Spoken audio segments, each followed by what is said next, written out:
Bismillahirrahmanirrahim.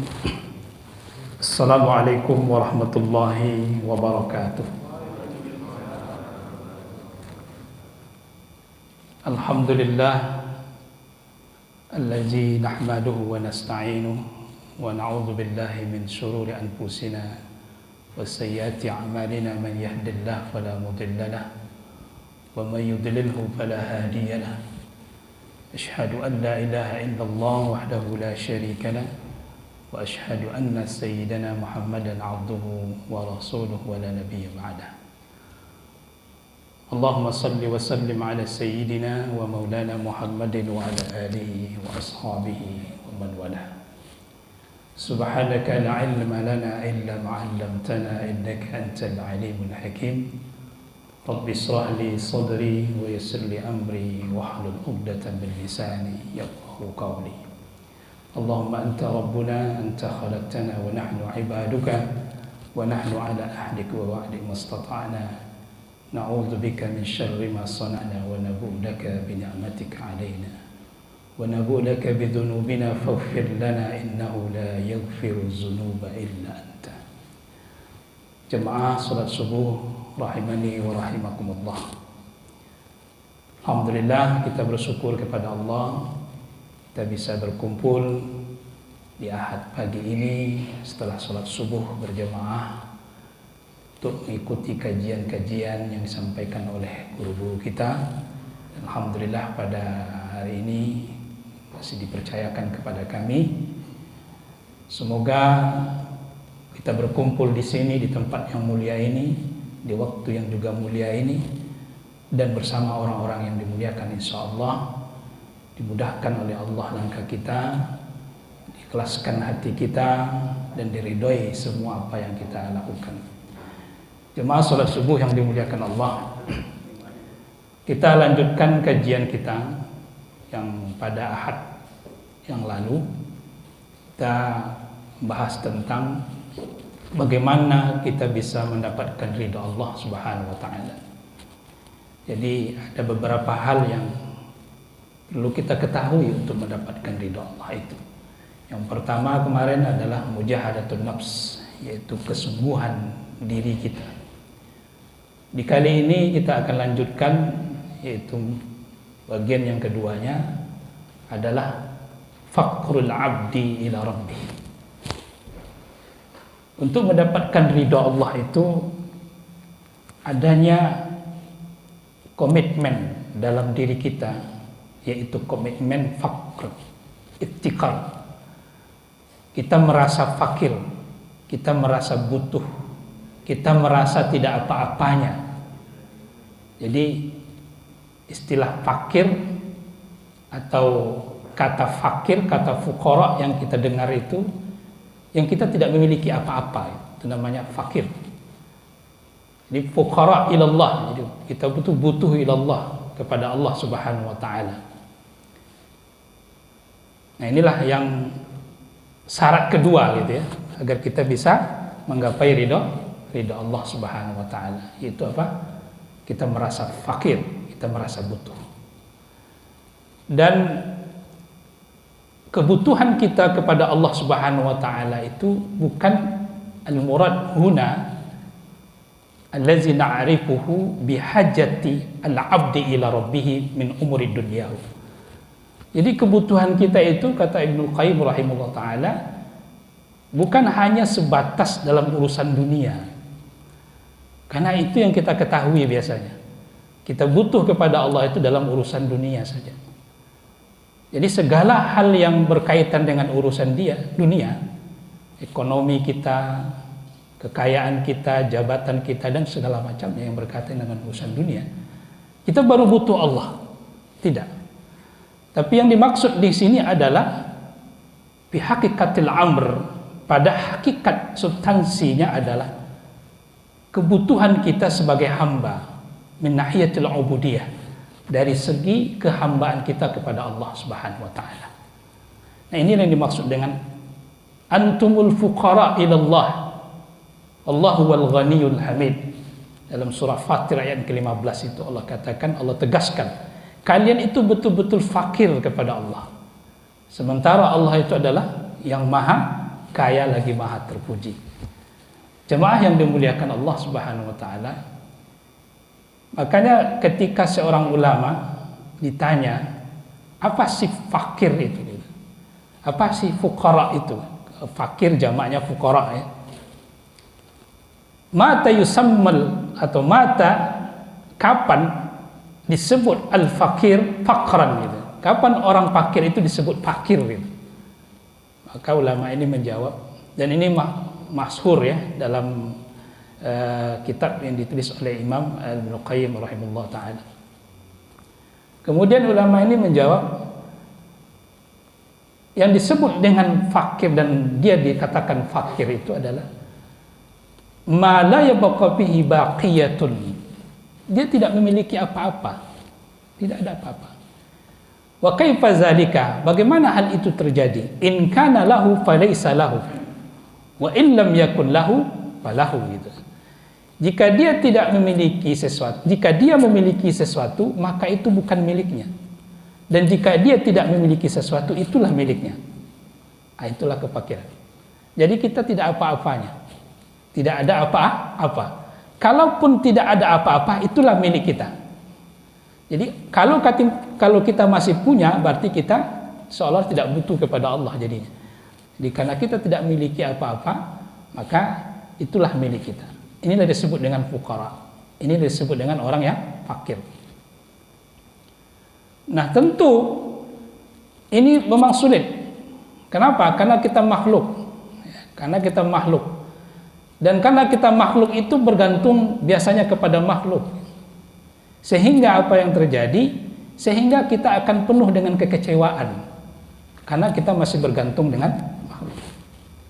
Yang seharusnya ya, potensi kita itu karena kita sudah menyatakan diri kita itu fakir ila rabbina, ilallah, kita fakir kepada Allah Subhanahu wa taala, maka seharusnya kita nggak usah kecewa, nggak usah galau, nggak usah bahagia juga. Karena semua apa yang Allah berikan kepada kita dan apa yang tidak Allah berikan kepada kita, karena itu adalah kekuasaannya Allah. Itu apa namanya? Itu adalah kekuasaannya Allah. Kita tidak bisa berbuat apa-apa. Jadi kita ada itu bukan karena adanya manusia. Kita ada itu karena Allah yang menginginkan kita ada. Fir'aun itu ada, Qarun itu ada, orang-orang yang hebat sepanjang zaman yang kita lihat dan kita akui, itu ada. Apakah sebelum adanya alam? Tidak. Tapi sesudah adanya alam. Maka karena kita tahu bahwa adanya orang-orang yang hebat ini gitu kan, sampai-sampai ada yang menjadi kekutuhan gitu kan, sampai-sampai ada yang merasa dirinya paling kaya seperti Qarun, sampai-sampai yang mengatakan bahwa dirinya mampu menguasai dunia dan segala macam. Itu dari tidak ada menjadi ada, tapi keberadaannya itu bukan karena dia ada sebelum adanya alam ini, tidak. Artinya apa? Artinya kita itu tidak perlu heran sebenarnya. Kenapa? Karena memang hal ata 'alal insan hinun minad dahr lam yakun zikran maskur. Jadi apakah sudah datang kepada manusia itu satu hal, satu saat yang mereka itu tidak tahu sama sekali, sekarang mereka tahu gitu. Surah Al-Insan ayat pertama itu. Artinya sekarang baru kita tahu. Kenapa? Karena sebelumnya kita nggak tahu. Jadi harusnya kita memiliki potensi semangat fuqara itu kepada Allah Subhanahu wa taala. Ya sudah, ini urusan Allah. Jadi saya kaya, saya miskin bukan bergantung kepada manusia. Ini saya miskin sekarang ini gara-gara rezim ini. Tak usah gitu. Itu semuanya kembali kepada Allah Subhanahu wa taala. Saya susah sekarang ini gara-gara si anu si fulan, enggak usah. Semua itu kembali kepada Allah Subhanahu wa taala. Itu disebut dengan fuqara itu. Jadi kita tidak memiliki apa-apa, jemaah yang dimuliakan Allah. Nah, ketika kita tidak memiliki apa-apa, maka kita harus menjadi suatu suatu kebahagiaan. Kita ini fakir. Ini kalau kita belajar kitab hikam gitu kan. Kitab hikam itu kan ditulis oleh Imam Ibnu Athaillah. Itu beliau mengatakan, "Ana 'abdun sara fakhri dimna faqri," gitu kan. Saya itu seorang hamba. Saya orang hamba. Dan status kehambaan itu membuat aku bangga. Jadi kita menjadi seorang hamba itu harus bangga. Karena siapa? Karena kita hamba apa? Hamba dunia atau hamba Allah? Hamba Allah. Kita harus bangga atau tidak? Antum bangga nggak menjadi hamba Firaun? Atau hamba apa namanya? Hamba Fulan bin Fulan gitu kan? Maka nama kita itu nggak boleh pakai, boleh nggak pakai apa namanya? Hamba Fulan bin Fulan, boleh nggak? Tapi yang boleh itu apa? Yang harus malah ya, itu Abdullah, Abdul Malik, Abdul Qahar gitu kan? Nama-nama Allah yang kita taruh di belakang itu kan? Tidak boleh hamba Fulan bin Fulan, nggak boleh. Tapi hamba Allah gitu kan? Maka kita bahagia sebenarnya menjadi hamba Allah itu. Sara fakhri dimna fakri. Maka karena saya menjadi seorang hamba itu seharusnya saya bahagia, saya tenang, saya merasa hebat, saya merasa bangga. Kenapa? Karena saya membutuhkan Allah. Dimna fakri. Betul atau tidak? Nah, permasalahannya itu tadi, kita tidak mengenal Allah Subhanahu wa taala itu. Maka ma'rifatul abdi ila rabbih, seharusnya seorang hamba itu memang harus mengenal Rabbnya, baru dia mengenal dirinya, kan begitu kan? Nah, jadi ada perkataan man arafa rabbahu arafa nafsahu, atau man arafa nafsahu arafa rabbahu, begitu-gitu bolak-balik gitu kan. Pada hakikatnya apa? Dia harus memang mengenal Allah Subhanahu wa taala sehingga dia bisa menjadikan Allah itu sebagai segala-galanya. As-Samad, tempat meminta, tempat mengadu. Maka jemaah yang dimuliakan Allah Subhanahu wa taala, doa yang kita panjatkan kepada Allah Subhanahu wa taala, kita sering berdoa, betul ya? Apakah doa itu suatu kebutuhan atau suatu keluhan? Kalau tak bisa jawab tak apa-apa, tak mesti harus jawab, cukup kami menjawab. Kalau antum ucapkan Allahu a'lam lebih bagus lagi. Apakah doa itu satu kebutuhan atau keluhan kita? Keluhan. Apakah doa itu harus dijawab atau tidak? Maunya dijawab, begitu kan? Nah, kalau kita apa namanya menyatakan dalam diri kita itu doa harus dijawab, begitu kan? Berarti kalau tidak dijawab kecewa. Jadi kalau hamba itu boleh nggak kecewa? Tak boleh kecewa seorang hamba, karena kita hamba. Antum hamba atau raja atau Tuhan? Kita ini Tuhan atau hamba? Hamba. Hamba boleh kecewa nggak? Hamba nggak boleh kecewa. Kenapa? Karena hamba itu tidak digaji, tidak diupah. Betul atau tidak? Ada nggak seorang hamba, budak kepada tuannya, dia harus protes kepada tuannya, boleh nggak? Tak boleh protes kepada tuan, marah tuannya nanti. Jadi kita tidak boleh protes kepada Allah Subhanahu wa taala pada hakikatnya. Kenapa? Karena memang Allah itu adalah Malik, pemilik, gitu kan? Malik itu apa artinya? Pemilik. Kita yang dimiliki disebut dengan apa? Mamlukun, gitu kan? Mamluk. Kita itu mamluk, dimiliki. Maka kita dimiliki, kita tidak bisa berbuat apa-apa, jemaah yang dimuliakan Allah. Namun, kenapa kita berdoa? Kenapa kita berdoa? Kita ingin mendapatkan rahmat Allah Subhanahu wa taala. Kita ingin Allah itu dekat dengan kita, kan begitu kan? Ada orang berdoa salat duha sepanjang masa. Setiap hari salat duha. Berapa salat duhanya? Ada yang 4, ada yang 8, ada yang 2 lah ya. Nah, salat duha. Tapi tujuan duhanya apa? Mencari rezeki. Dapat nggak rezeki dia? Sementara yang tidak salat duha kaya kan? Jadi antum bagaimana menyikapi itu? Bagaimana Pak menyikapi itu? Orang salat duha, setiap hari salat duha. Doanya apa? In kana rizqi fis sama' fa anzilhu wa in kana fil ardi fahruj, kan gitu kan? Ya Allah, jika rezekiku ada di langit turunkan, jika ada di bumi keluarkan, jika ada di mana-mana cepat datangkan, jika jauh dekatkan, jika haram bersihkan, begitu kan rezeki. Tapi nggak kaya-kaya juga. Ada yang nggak sholat duha, yang matanya sipit, alhamdulillah banyak rezekinya. Antum kalah dengan orang itu, ya nak? Maka apa yang terjadi, jemaah yang dimuliakan Allah? Kita menyesal atau tidak sholat duhanya? Menyesal kalau orang yang mengharapkan sholat duha sebagai apa? Untuk kaya, untuk dapat rezeki. Menyesal atau tidak? Menyesal jemaah yang dimuliakan Allah. Maka lahirlah suatu kaidah yang dibuat oleh Ibnu Athaillah dalam kitab Al-Hikam beliau. Apa beliau katakan? Wala yakun talabuka, janganlah permintaan kamu itu tasabbuban, menjadi sebab ilal ata'i minhu fayaqilla fahmuka anhu. Janganlah permintaan kamu itu, doa kita itu menjadi sebab apa? Menjadi sebab dikabulkannya, menjadi sebab permintaan kita itu diadakan oleh Allah Subhanahu wa taala, sehingga apa yang terjadi? Fayaqillu fahmuka anhu. Akhirnya engkau sedikit pemahamu tentang Allah Subhanahu wa taala. Jadi apa yang harus kita lakukan? Ya sudah, kita berdoa saja, salat duha saja gitu aja, gitu kan. Dikasih alhamdulillah, tak dikasih kecewa. Tak dikasih alhamdulillah kan gitu kan. Harusnya begitu. Ya sudah, salat duha saja. Salat duha, doa saja. Enggak usah yang lain. Kan kadang-kadang kita seperti itu, jemaah yang memuliakan Allah. Ada orang ya kan, saya tak dikasih rezeki, saya tak begini, saya tak begitu, saya begini, saya begini, macam-macam ya. Seolah-olah apa namanya?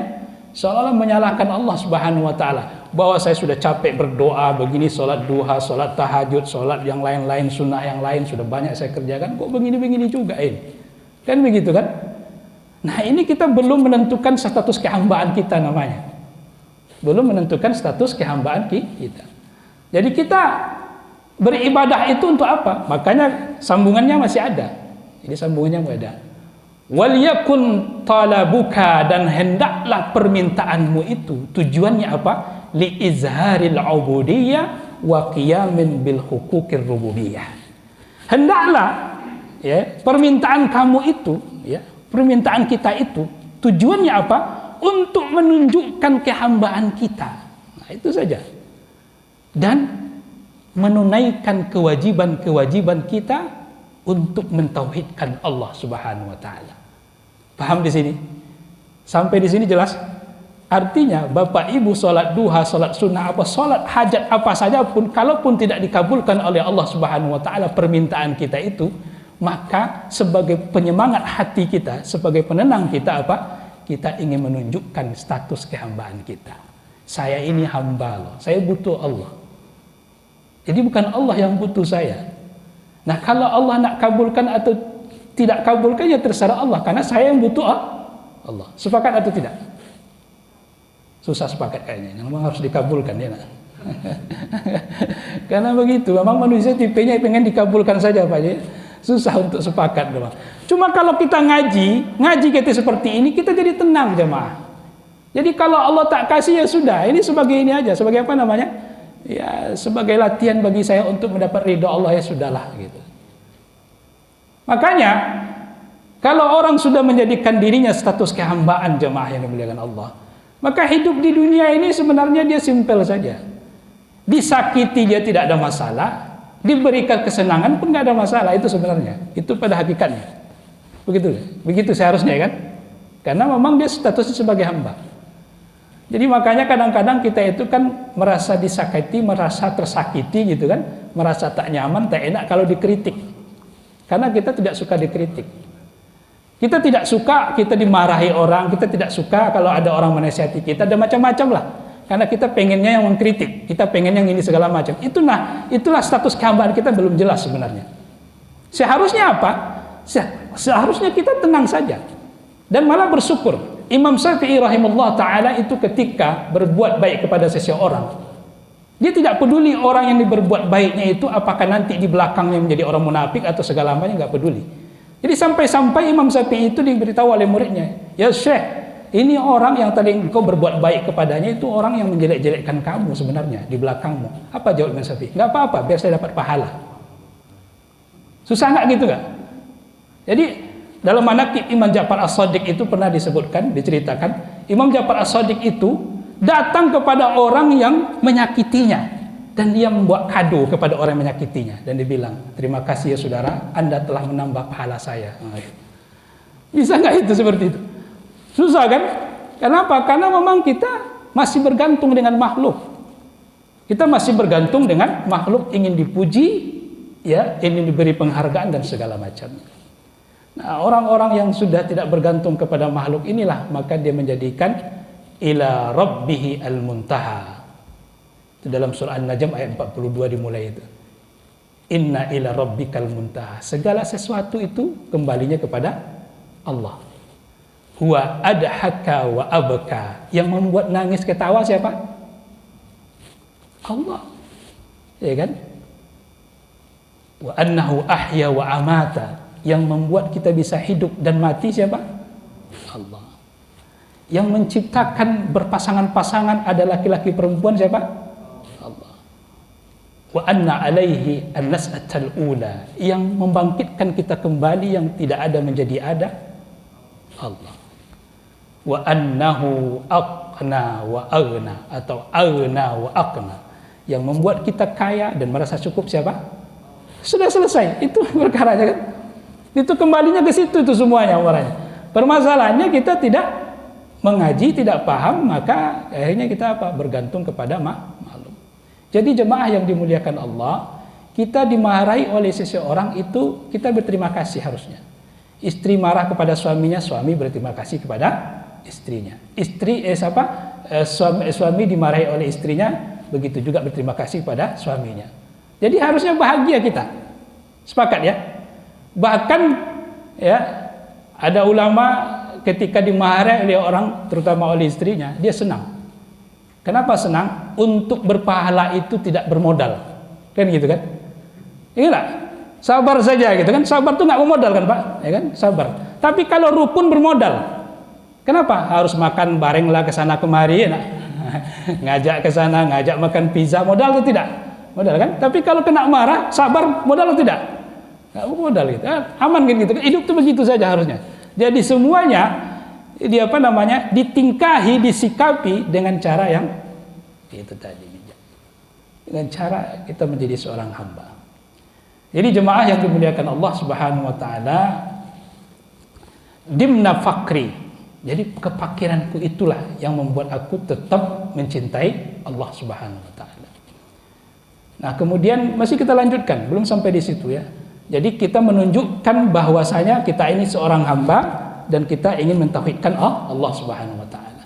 Fa kaifa yakunu talabukal allahiq fi ata'ihi sababan fi ata'i as-sabiq.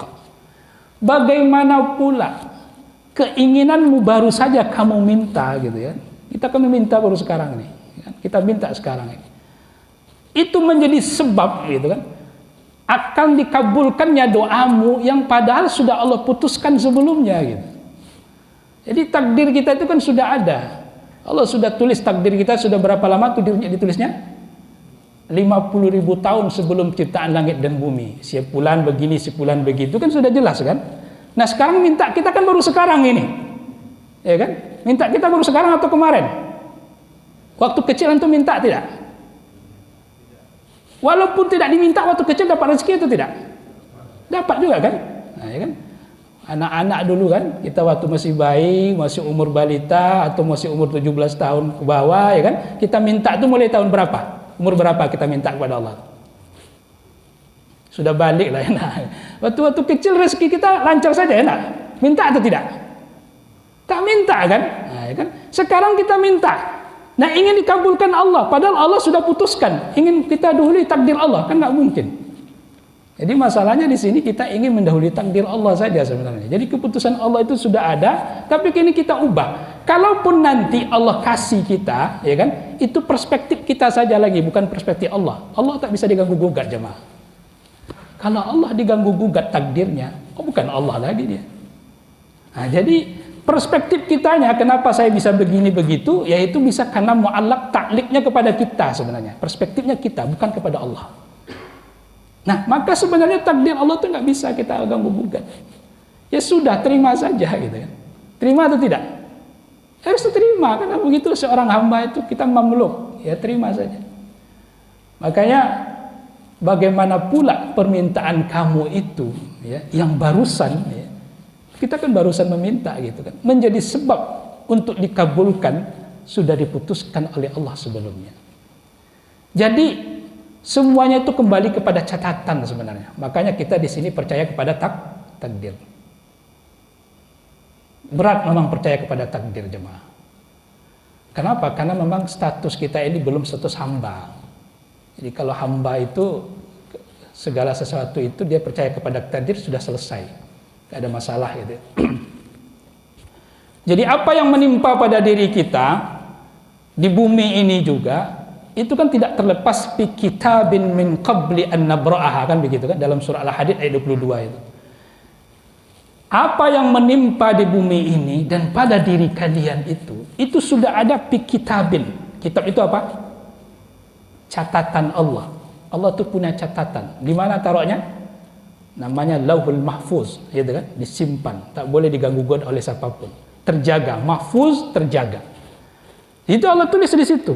Tak boleh satupun makhluk yang mengganggu, termasuk malaikat, kecuali dengan izin Allah Subhanahu wa taala. Min qabli an nabra'aha, sebelum kami ciptakan kalian ini, sebelum kami ciptakan langit dan bumi ini, kata Allah. Ya, sebelum itu kita ciptakan. Allah sudah tulis itu, jemaah.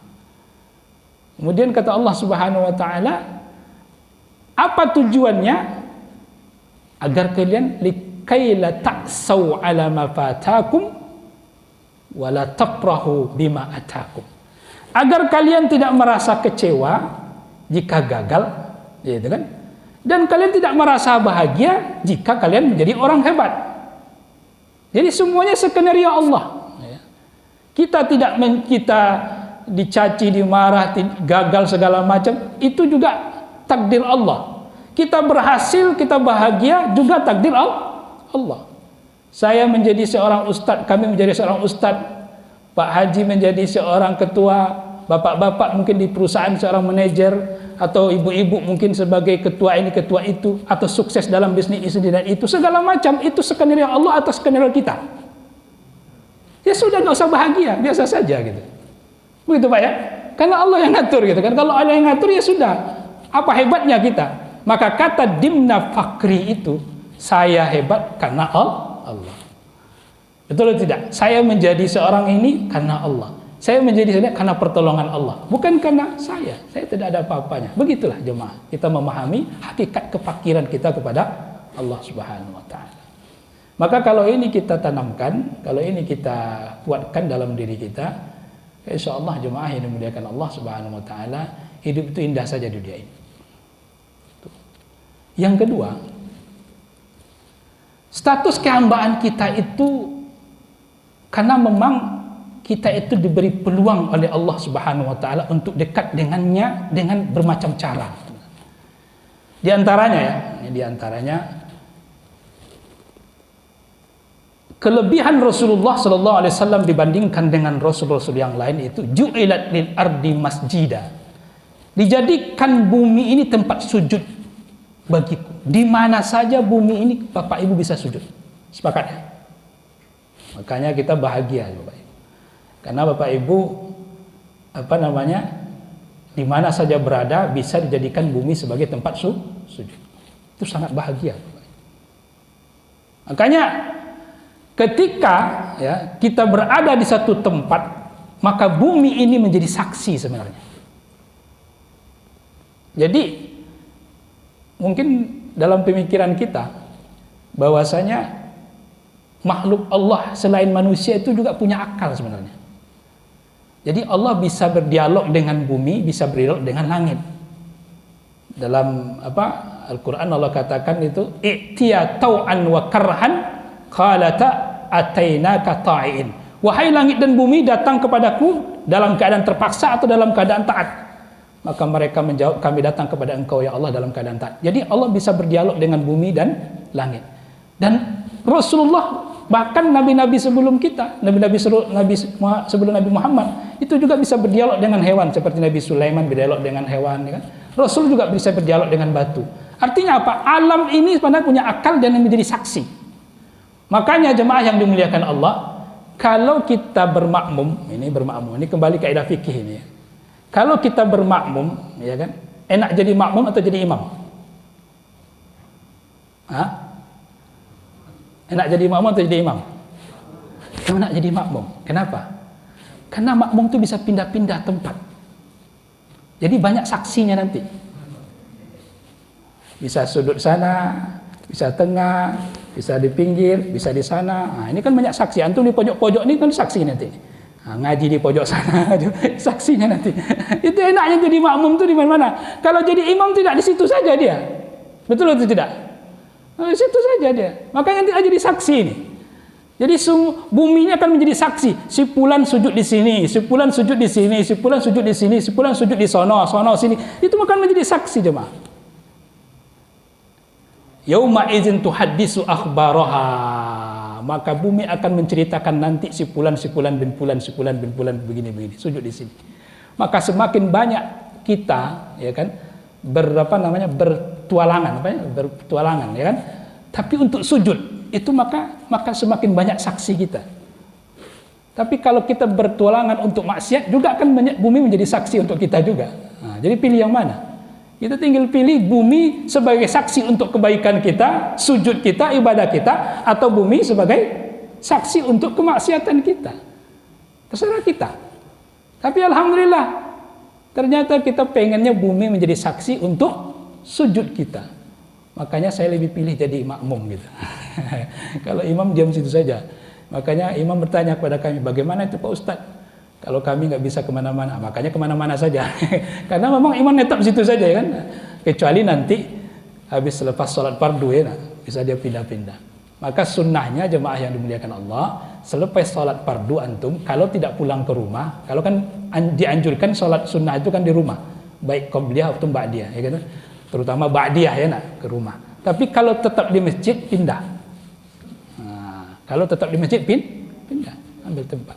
Tapi kalau ngotot juga, saya nggak mau pindah, lagi nyaman di sini, apalagi pandemi, ya nak? Kan nggak mau pindah-pindah, takut kena ini kan. Nah, maka sunnahnya bagaimana? Ajak bicara orang dulu, baru kita sholat sunnah ba'diyah. Ya, yapsilu bainahu wa baina salatihi bi kalamin nas. Jadi dibatasi dengan cara apa? Dengan cara kita ngomong dengan manusia, baru kita lanjutkan sholat sunnah ba'diyah. Itu contoh ya kan. Jadi jemaah yang dimuliakan Allah, indah sekali memang kalau kita diberikan kelebihan seperti ini, di mana-mana saja kita bisa sujud. Maka jemaah pulang pergi kemana, jalan-jalan ya kan, jalan-jalan mau ke pantai kemana, jangan langsung nyebur ke laut dulu, sholat sunnah dulu untuk jadikan sebagai saksi. Sholat sunnah mutlak. Kalaupun umpamanya masih sempat duha ya nah, macam begitu ya nah. Jadi di mana-mana, mau kemana, mau ke mall sholat sunnah dulu atau langsung nengok pakaian? Hah? Langsung bismillah tawakkaltu alaihi. Salat sunnah dulu lah kalau bisa. Nggak sempat lagi Pak Ustaz. Nah itu kan kembali kepada kita. Pada hakikatnya itu kebahagiaan kita. Kelebihan diberikan oleh Allah untuk umat Muhammad ini di mana-mana saja bisa tempat sujud. Luar biasa itu tidak? Dan waktunya nggak terikat. Kalau waktu tidak terikat disebut dengan sunnah apa namanya? Salat sunnah mutlak. Jadi mutlak saja. Nah, itu luar biasa.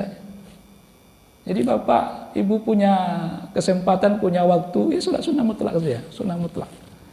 Jadi jadikan banyak saksi. Ini saksi sebulan. Wah, luar biasa kalau bumi sudah mensaksi. Sekarang kan bumi nggak bisa bicara apa-apa. Kalau bisa bicara sudah kiamat. Jadi bumi tidak bisa berbicara apa-apa sekarang, tapi dia akan menjadi saksi. Imma al-ma'siyah, apakah itu maksiat yang kita lakukan? Kalau apalagi sekarang kecewa sekali bumi ini dijadikan tempat maksiat, tapi dia tidak bisa berbuat apa-apa.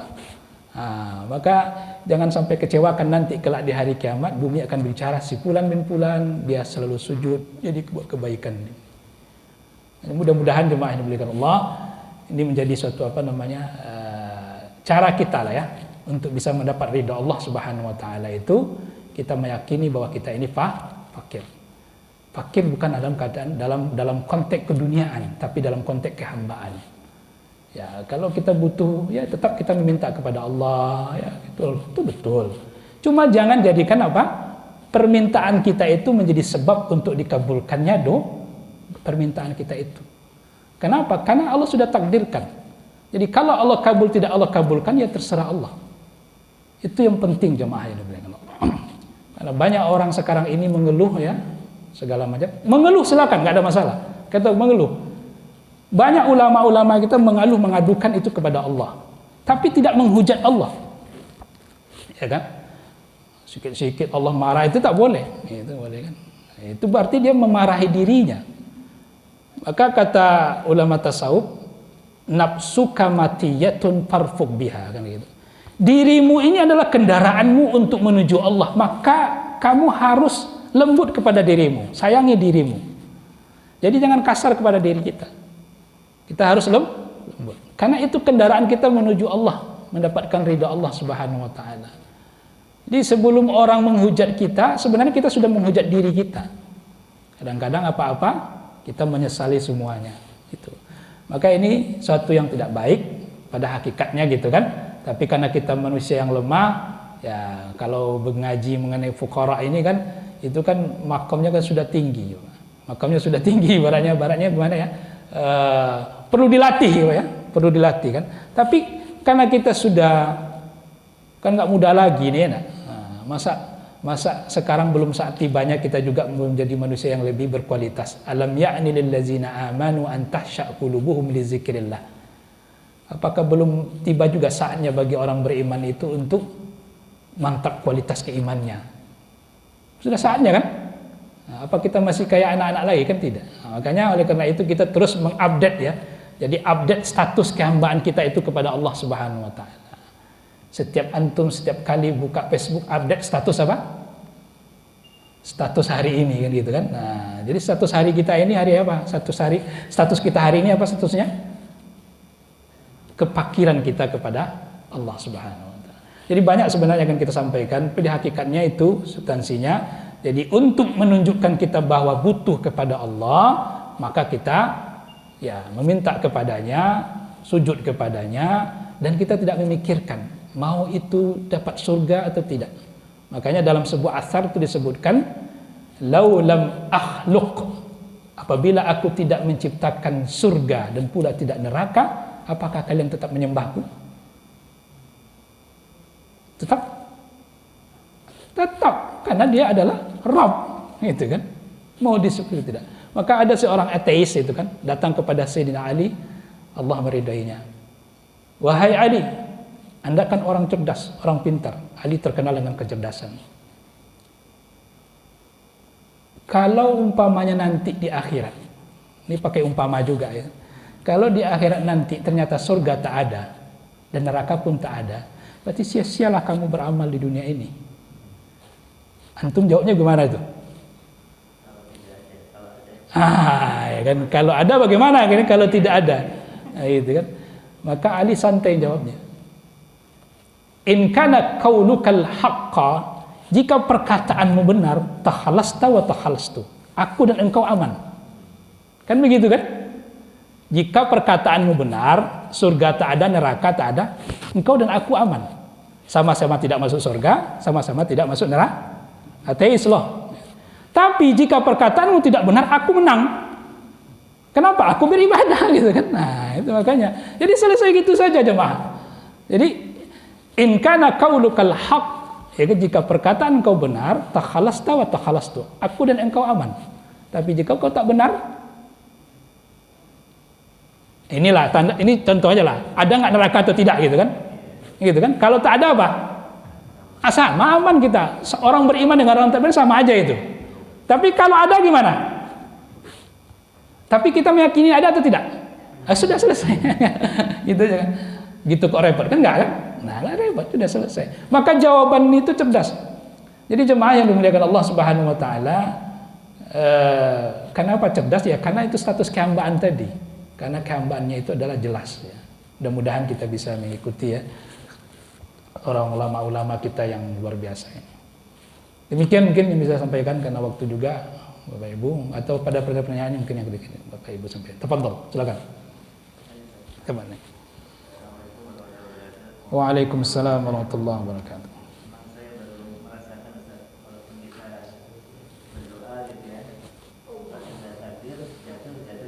Iya.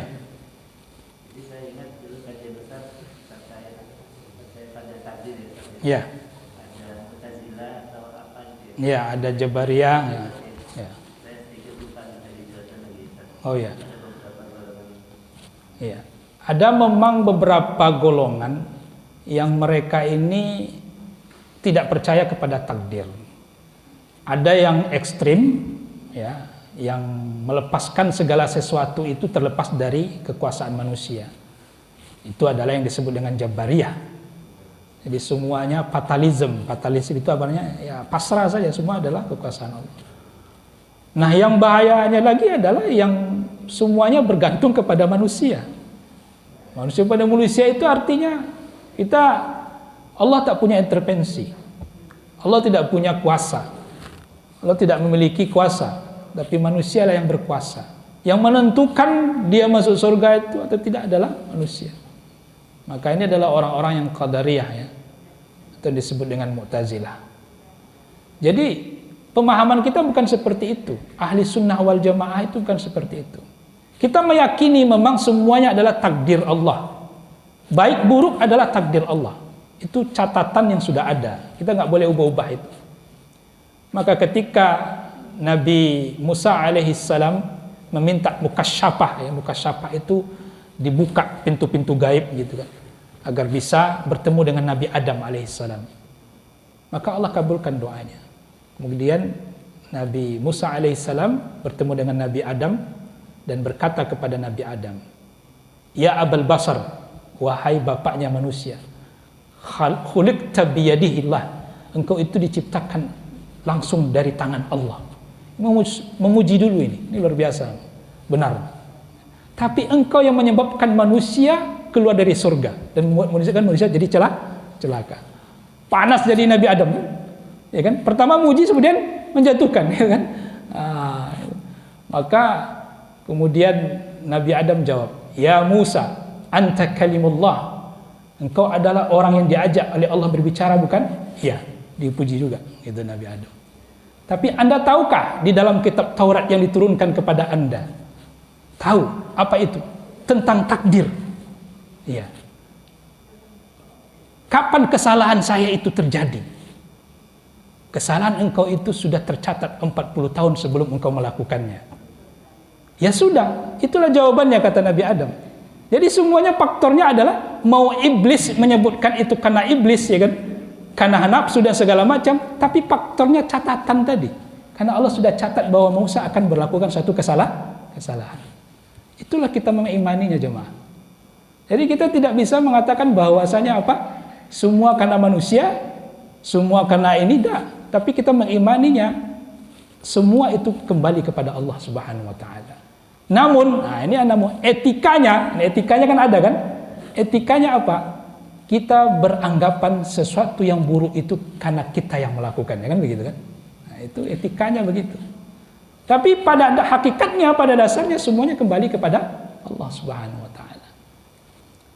Makanya kalau kita mengimani takdir seperti ini, likaila ta'sau 'ala ma fatakum wa la tafrahu bima atakum, sudah selesai. Kita tidak merasa galau kalau gagal, kita tidak merasa senang kalau kita berhasil. Itu karena urusannya kembali kepada Allah dan kita menyikapinya saja. Jadi ma'asabaka min musibatin fa bima kasabat aydikum, kan begitu kan? Jadi yang buruk-buruk itu karena memang ada kesalahan kita, tapi catatannya ya takdir Allah sebenarnya. Itulah cara kita mengimaninya. Jadi kalau ada juga yang bertanya kepada Rasulullah, "Ya Rasulullah, kalau begitu semuanya bergantung kepada takdir, ya sudah, nggak usah beramal saja." Betul atau tidak? Betul atau tidak? Tidak betul, gitu. Kenapa? Karena memang semuanya ini urusan Allah, cuma Allah akan menghargai amal kita, gitu. I'malu kullu ma muyassar bi'amalihi. Tetap kalian beramal karena semua apa yang kalian lakukan itu pasti ada kemudahan. Begitulah Rasulullah mengajarkan kita. Jadi jemaah yang dimuliakan Allah, kita tetap beriman kepada takdir baik dan buruk. Kan rukun iman yang keenam apa? Percaya kepada takdir baik dan buruk. Cuma masalahnya kita selalu buruk sangka saja sama Allah, kan begitu kan? Nah, buruk saja terus sangka, buruk saja semua buruk. Akhirnya Allah burukkan juga. Nah, makanya itu salah gitu.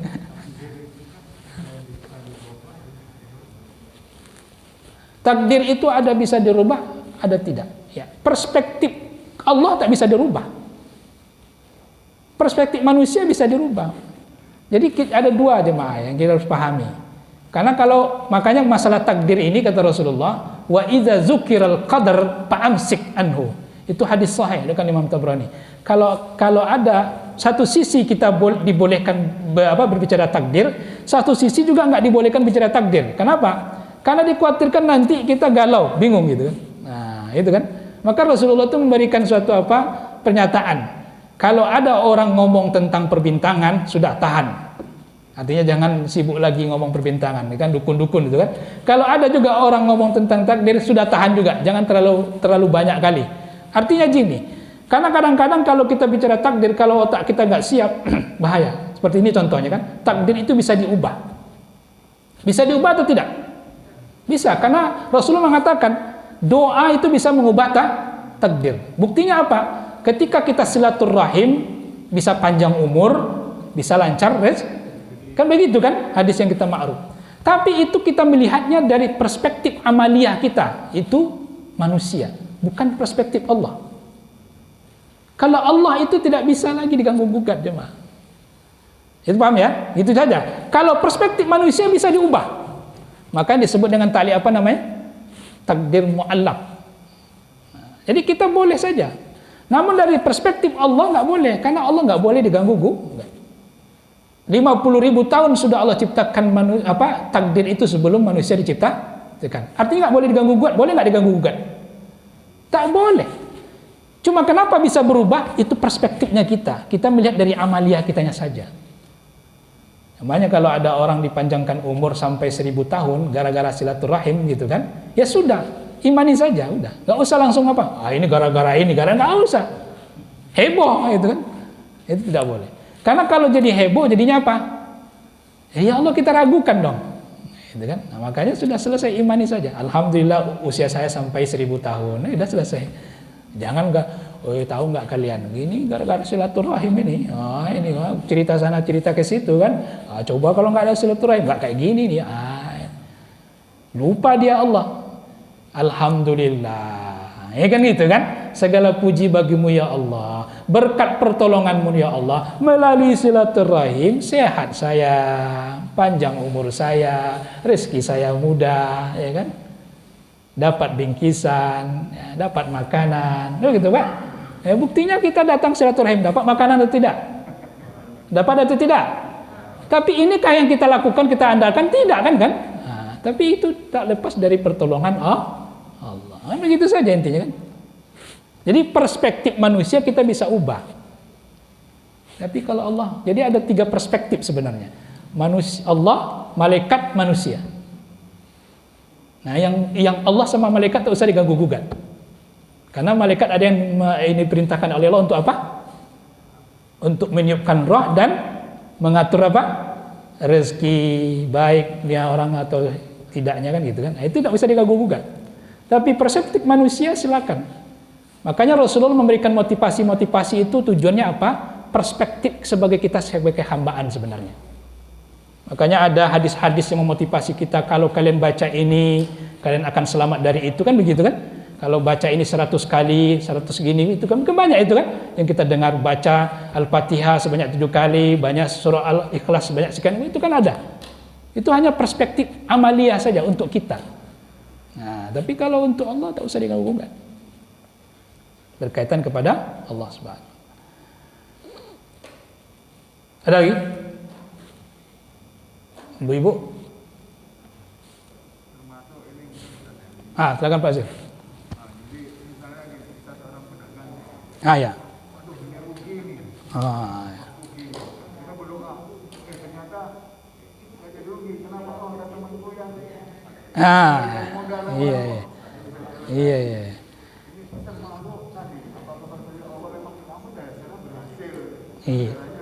Iya. Ini memang sebenarnya perspektif manusianya kita memang banyak salah.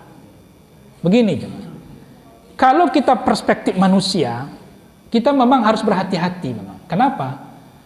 Kalaulah bukan karena adat itu kan kebiasaan, maka kita akan bisa menjadi murtad. Contoh begini, saya makan agar apa?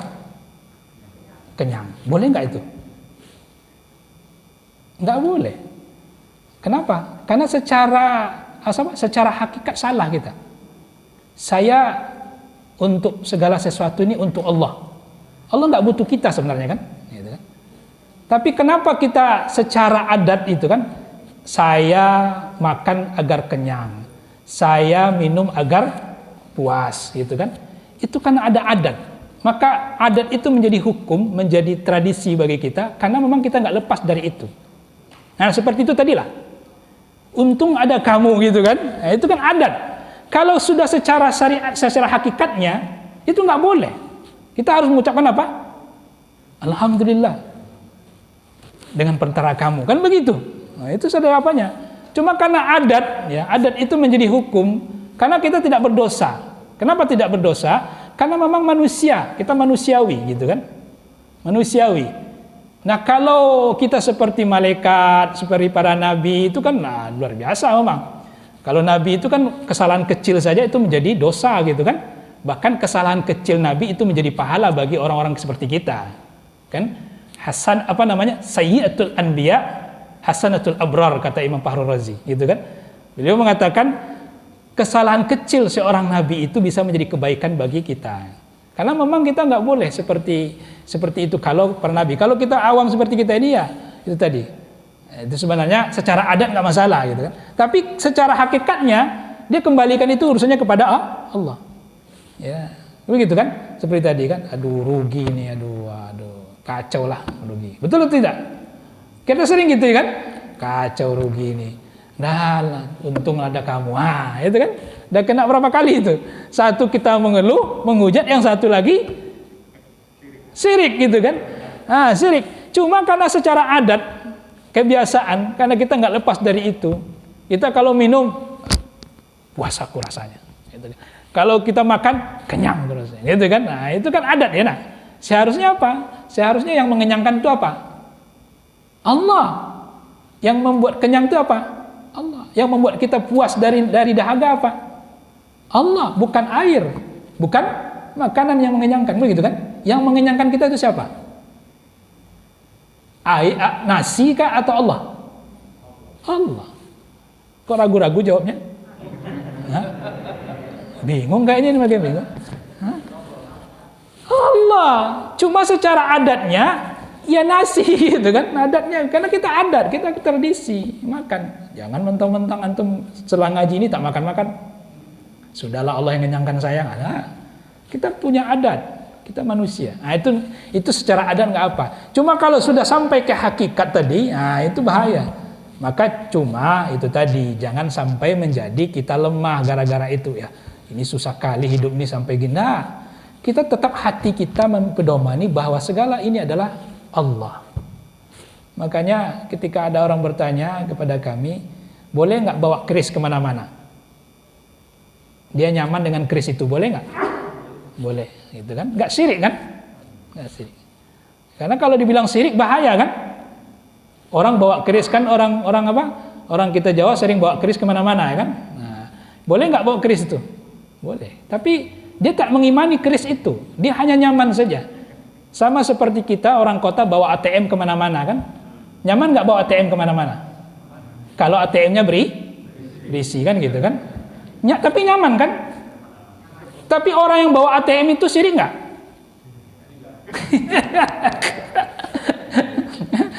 Syirik ya nak, sebenarnya syirik kan bergantung kepada ATM. Cuma itu tradisi, adatnya nggak masalah. Sibghatallah wa man ahsanu minallah sibghah. Jadi kalau iman itu sudah tercelup dalam diri kita, sudah nggak ada masalah itu kalau yang lain itu. Tapi kalau kita meyakini ATM segala-galanya, itu yang bahaya, itu kan. Ya, handphone antum bawa handphone atau tidak? Syirik ini. Kenapa? Kalau nggak bawa handphone nyaman atau tidak? Tak nyaman. Handphone taruh di mana biasanya? Di rumah atau dibawa di saku? Kalau sholat di saku atau di rumah? Syirik atau tidak? Bahaya kalau syirik semua, iya memang gitu kan. Tapi itu tadi, karena kita ada adat, tradisi, ya sudah nikmati saja. Begitu Pak ya. Cuma jangan sampai salah melangkah, menjadikan segala sesuatunya itu tadi. Saya tak nyaman kalau tak bawa HP katanya. Dah mulai itu. Ya kan? Allah kemana gitu kan? Allah marah juga ya kalau diselingkuhi kan. Nggak boleh kan Allah diselingkuhi ya. Cuma kita bawa HP itu ya karena tradisi saja, sudah bawa saja udah. Bawa ATM ya bawa aja, bawa kris bawa saja gitu. Nah begitulah perkataan-perkataan kita yang biasanya mungkin itu adalah akan menggugurkan keimanan kita, tapi karena adat tadi masih dimaklumi. Pakai cincin. Untung tak musim cincin lagi sekarang kan, musim batu ya kan. Pakai cincin besar pula. Loh kenapa besar cincinnya Pak? Ini mantap ini. Ini ampuh ini. Ah, syirik atau tidak? Tapi ternyata ketika ditanya rukun iman ada berapa? 6, masih ingat. Alhamdulillah. Kan begitu kan? Nah, ya sudah. Ya cuma dilatih saja lagi kan, tinggal latihan.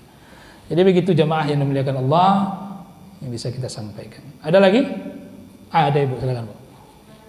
Sama-sama Bu.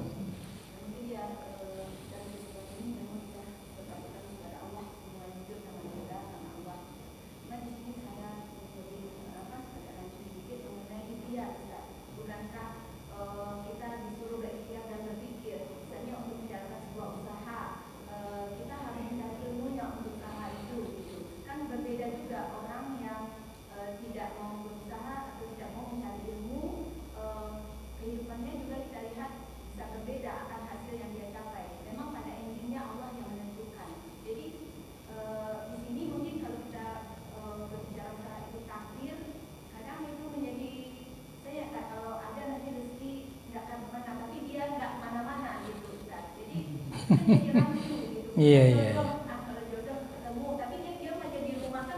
Iya. Jadi dalam kehidupan sehari-hari itu seperti apa kita menyikapi yang kita lakukan, Ustaz? Iya. Terima kasih Bu. Alhamdulillah mengingatkan kita semua. Jadi memang ada persepsi yang salah juga, keliru sebenarnya, bukan salah total tidak. Yang salah itu manusianya, bukan kesalahan. Kita tidak ada kesalahan, tapi yang salah itu manusianya. Manusia yang bersalah, kan? Salah memahami, manusia yang salah. Pada hakikatnya, ya takdir yang kita imani dengan ikhtiar yang kita baringi itu sejalan. Kenapa sejalan? Karena Allah katakan udkhulul jannata bima kuntum ta'malun, kan begitu kan? Masuklah kamu ke surga dengan upaya yang telah kamu lakukan sebelumnya. Memang kita ikhtiar di dunia ini. Dunia ini darul amal memang adalah negeri ikhtiar, negeri berusaha, negeri kita bersusah payah gitu kan. Maka ketika ada orang yang berperspektifnya seperti itu, maka itu suatu yang keliru. Jadi dia menyerahkan urusannya kepada Allah, kemudian dia tenang-tenang saja. Itu keliru. Kenapa kelirunya? Karena begini jemaah yang dimuliakan Allah Subhanahu wa taala. Ketika kita berbicara takdir, dia akan indah jika sesuatu yang terjadi itu tidak enak pada diri kita. Umpamanya begini, kita gagal, ya sudahlah Allah takdirkan begini. Itu enak. Enak atau tidak? Umpamanya Bapak Ibu sudah cuci motor, mobil, tiba-tiba hujan, kena lumpur, becek lagi, marah gimana? Marah atau tidak? Hah? Marah kan? Nah, tapi kalau orang yang mengimani takdir enggak, dia bilang ya sudahlah, qadarullah, Allah takdirkan. Itu indahnya begitu. Tapi jangan berbicara takdir kalau kita mengatakan ya sudah takdir Allah, nggak usah lah ngapa-ngapain, itu salah. Nah, tapi kalau sesuatu yang sudah terjadi, yang kita alami, tiba-tiba sesuatu tersebut bisa gagal, bisa sukses, maka bisa kita katakan ini sudah takdir Allah. Itu mantap. Tapi belum kita lakukan, malah kita bilang ya sudahlah takdir Allah. Ini yang salah. Paham Bu ya? Nah, jadi memang harus begitu, harus sampaikan. Siapa kita dibandingkan dengan Rasulullah Sallallahu Alaihi Wasallam yang sudah jelas status surganya, status kehambaannya pun tegas, dan dia sudah dijamin oleh Allah masuk surga. Tapi buktinya apa? Yang kita pahami dalam sejarah beliau, hadis-hadis yang sampai kepada kita, Rasulullah itu yang bengkak kepalanya atau tumitnya?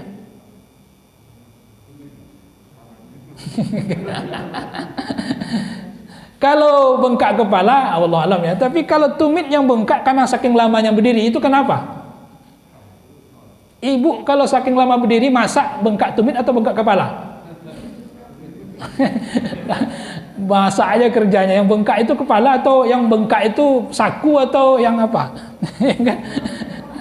Kedua-duanya. Itu karena saking lamanya Rasulullah itu berdiri. Itu ikhtiarnya Rasulullah. Seorang Rasulullah, orang yang sudah dimuliakan, makhluk yang paling mulia di antara makhluk Allah, ya kan? tahajudnya luar biasa, tidak terganggu dengan istrinya. Walaupun Sayyidah Aisyah itu kadang-kadang tidur di hadapan Rasulullah, ya wajar seorang istri kan, tapi nggak tergoda karena ingin tetap sujud kepada Allah Subhanahu wa taala. Beda dengan kita, nengok istri sudah terlepak gitu langsung tak jadi sujud. Ya kan? Karena Rasulullah tidak. Iya kan? Begitu Rasulullah ikhtiarnya, itu ikhtiarlah jamaah. Diajarkan. Siapa? Kita dengan Rasul. Rasulullah juga pernah menjadi pengembala kambing. Rasulullah juga pernah berdagang. Ikhtiar atau tidak? Kalau Rasulullah minta bisa atau tidak? Ya Allah, aku ingin kaya. Bukit Uhud itu ya Muhammad, kalau engkau ingin jadikan emas, aku jadikan emas. Tapi Rasulullah minta nggak gitu? Itu menunjukkan ada ikhtiar. Ya siapa kita dibandingkan Rasulullah? Ya sudah mengimani takdir sudah. Ya tapi nggak ikhtiar, aneh. Nah, ini nggak ngajinya putus-putus. Ini nggak, kalau ngaji putus-putus gitu. Jadi tetap ikhtiar, tetaplah bekerja. Cuma setelah kita bekerja, gagal atau berhasil, selesai. Gagal ya Allah, alhamdulillah. Berhasil ya Allah, alhamdulillah. Kan susah kalau gagal kita mengucapkan alhamdulillah, susah atau tidak? Nah, karena itu tadi kita masih mengimani takdirnya karena bergantung kepada makhluk. Ini yang perlu kita pedalami sebenarnya. Memang susah jemaah, tapi alam ya'ni lil ladzina amanu an tahsa qulubuhum. Memang kita sudah saatnya untuk berubah itu kan, menjadi yang lebih baik. Ya begitu kan? Hisab kita lebih berat lagi nanti daripada hisab anak kecil. Kenapa? Umur kita dikasih Allah panjang sampai sekarang. Kalau anak kecil kan gitu kan, selesai dia, kalau anak kecil meninggal masuk surga langsung atau masuk neraka? Masuk surga ya. Nah, selesai. Kita pengen seperti itu atau gimana? Dulu kan kita berandai-andai, sekarang berandai kalau seandainya waktu kecil aku meninggal langsung masuk surga. Kenapa? Karena capek ibadah, ya kan? Capek sedekah, capek infak, capek ke masjid segala macam itu kan. Tapi alhamdulillah syukuri kita dikasih Allah umur sampai sekarang ini untuk apa? Untuk menyaksi variasi kekuasaan Allah. Itu kata Allah, al-amru yatanazzal bainahunna, ya kan? Dalam surah At-Talaq ayat 12 itu Allah katakan bahwasanya bumi ini beredar bagaimana, langit bagaimana, kita dikasih oleh umur sampai sekarang ini untuk apa? Lita'lamu annallaha ala kulli syai'in qadir. Allah itu ternyata maha kuasa dan Allah memiliki ilmu dalam apapun. Nah, itu tujuannya. Alhamdulillah dikasih umur sampai sekarang, ya kan? Ya, jangan berandai-andai lagi, seandainya aku mati kecil kemarin kan enak ya Allah masuk surga langsung. Sekarang capek ya Allah, penat ya Allah, sikit-sikit apa, sikit ini ya Allah, kan gitu kan? Andai kita, ada usah. Maka tetap turut berikhtiar bu. Jadi sampaikan kepada kawannya nanti atau kepada kita semua, ikhtiar itu hukumnya apa? Wajib atau sunnah? Wajib. Hukum ikhtiar wajib. Karena sesuatu sarana yang menuju kepada yang wajib adalah wajib. Cuma itu tadi, jangan sampai kita menganggapkan segala sesuatunya karena kita. Wallahu a'lam bishawab. Itu Pak Ji? Ada lagi? Nurdin?